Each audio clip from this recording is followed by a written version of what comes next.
Okay, people, you need to stop freaking out right now. And I realize I just posted a video about how I'm freaking out about something else in my life. But you got to stop freaking out about the possibility that Microsoft is going to stop selling Xboxes.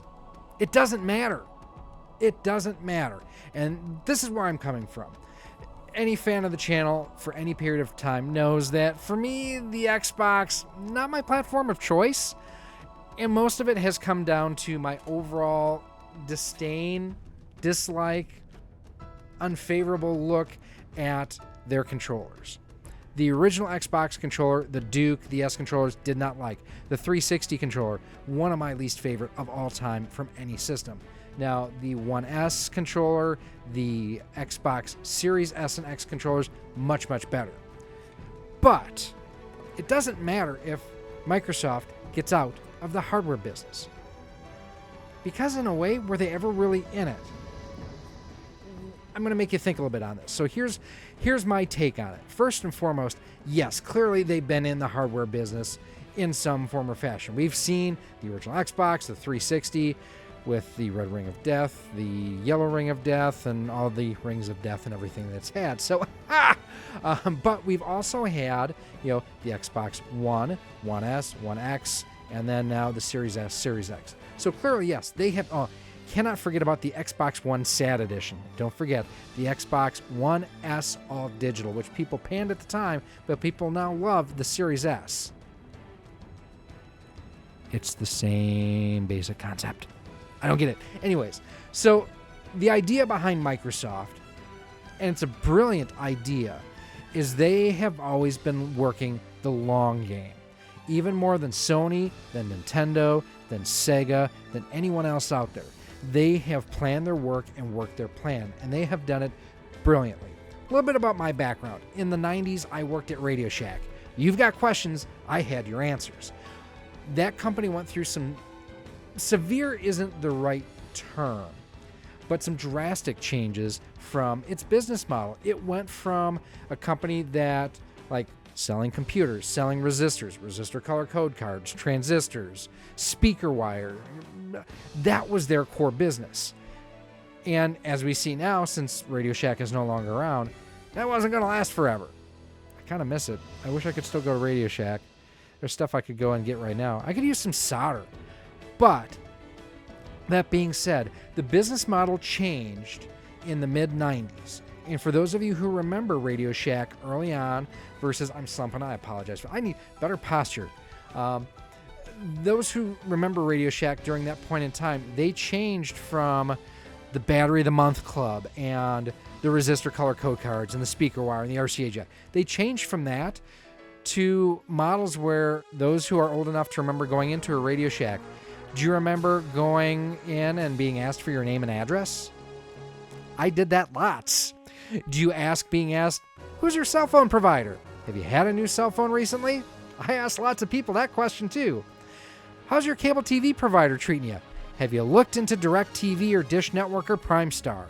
I sold lots of them suckers too. The idea behind those initiatives was residual income. See, Radio Shack and a lot of other retailers worked on a residual income sort of format. And with that, sure, there was the initial sale. I remember selling DirecTV systems when they were like $500, and then they were $300, then they were $99, and then they were free with service. Didn't matter what the cost to the consumer was. Me as the salesperson, I still got a bonus on that. Yes. It was pretty cool. And especially when we were doing cell phones and cell phones blew up, there were people making bank selling cell phones because people didn't have them. Now that's a time when people had to worry about, let me call you back after 9 o'clock when I'm on my night minutes. It's before texting was a thing. But Microsoft has been playing this same game for a very long time. First and foremost, Microsoft has never been a hardware business. They've been a software business. They've been the ones that have been providing the software, the operating system, the back end, the stuff you use on somebody else's hardware.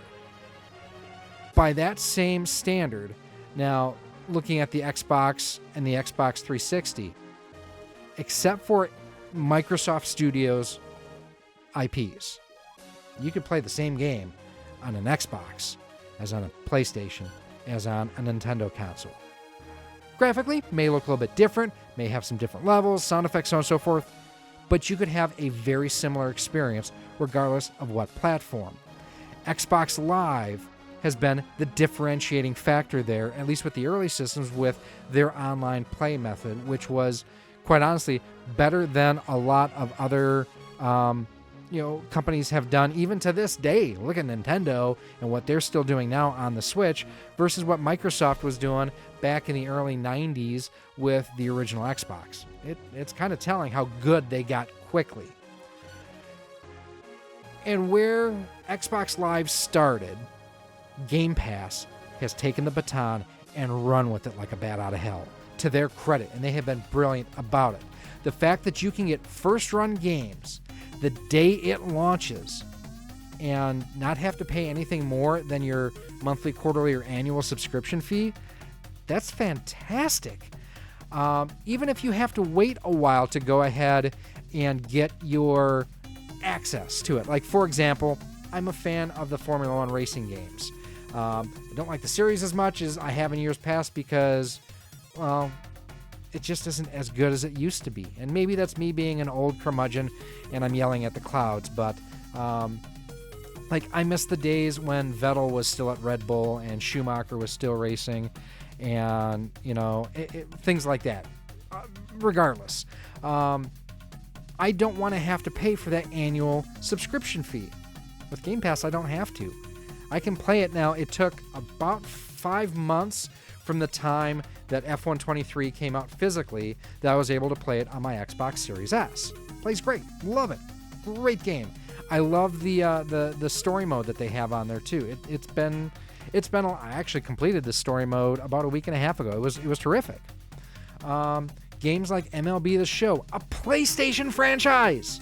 I can play it on day one on Game Pass. I don't have to spend $70 on the PlayStation version. It's there for me, and it's not free. It's included with my regular subscription.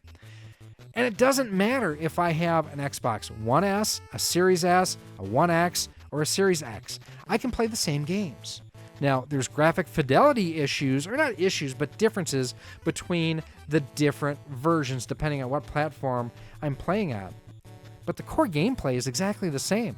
There is no difference whatsoever in the core gameplay of, like, Battletoads, the new one, that if you play it on the Xbox One S or One X or the Xbox One and the Series S or Series X, you may get some frame rate differences and a little bit higher graphic fidelity and some more upscaling.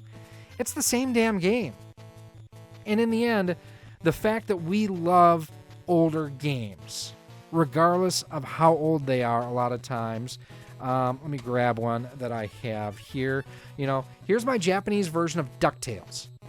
This game came out on the Famicom, on the NES, on the PlayStation 3, and the Xbox 360. And guess what? I can still play it on my Xbox One S, my Series S. It's fantastic through the Disney Afternoon Collection. And that is another strength that Xbox has done, is the cross-platform purchase authorization, ability, however you want to look at it. It basically, unlike Sony, if you bought something, I'm so pissed. So I bought Voltron on my PS3, right? I can't play it on my PS4 or the PS5. On Xbox, a lot of your older purchases transfers over to newer systems. So where does this tie in to new hardware? Because I'm talking hardware here and software, and how does it not matter? In the end, Microsoft doesn't care if you buy a One S or a One X or Series S or Series X. You can play Xbox on your PC. And guess what? If you have Game Pass, they're still getting their monthly income. You don't have to upgrade to a Series S or a Series X. If you still have a One S or a One X and you have Game Pass, they're still getting their monthly income. And it's a brilliant design. And the fact that they've even evolved that to the point, if you'd want to get the new hardware, you can bundle it and get it at a lower monthly cost or whatever. That's fantastic. But if Microsoft goes the way of Sega and simply becomes a software developer, I wouldn't worry about it, because even though the Xbox may go away, Microsoft is still going to have services that they're going to want you to subscribe to, that they're going to support, and they are going to make a bucket of money off of. And they're a PC company, if anything. Gaming is their hobby. You know, their focus is Windows and Windows-based machines. And being able to play Xbox games on Windows-based machines, and depending on the hardware on board, being able to scale the game you're playing accordingly, that is a beautiful strength that Xbox has. And that's where I think you need to take a deep breath if you're really worried, panicked, concerned. You know, if the fact that there's mumblings that Xbox might be going away and going out of the hardware business, you know what? Here's the thing. Everybody's eventually going to get out of the hardware business. It's going to happen because nothing lasts forever. Now, these companies, a lot of them will probably last longer than you and I will be on this earth. There is that.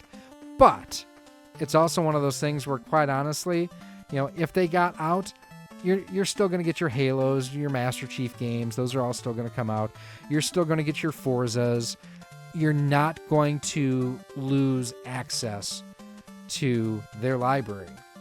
If anything, it's just going to expand where you can access that library. So if you're worried about these guys here going away, the Xbox Series S, Series X, One X, One S, the Xbox hardware, let not your heart be troubled, because you can definitely go ahead and still be able to enjoy your content. Now, these are just my opinions. Let me know what you think down below in the comments. And one of the cool things we're doing now, we're expanding what we are providing for our Patreon supporters and our channel members. We actually streamed this live as we recorded it. Now, they didn't get the fancy B-roll you got to see here, but they also get to see all of our videos early and ad-free.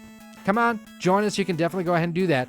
And if you want to see some of the other topics that we've talked about regarding the Xbox, some great reviews and whatnot, let me do this for you. I'm going to put a link right here. Check out our review of the new Hunter controller for the original Xbox. Best Xbox controller I've ever used.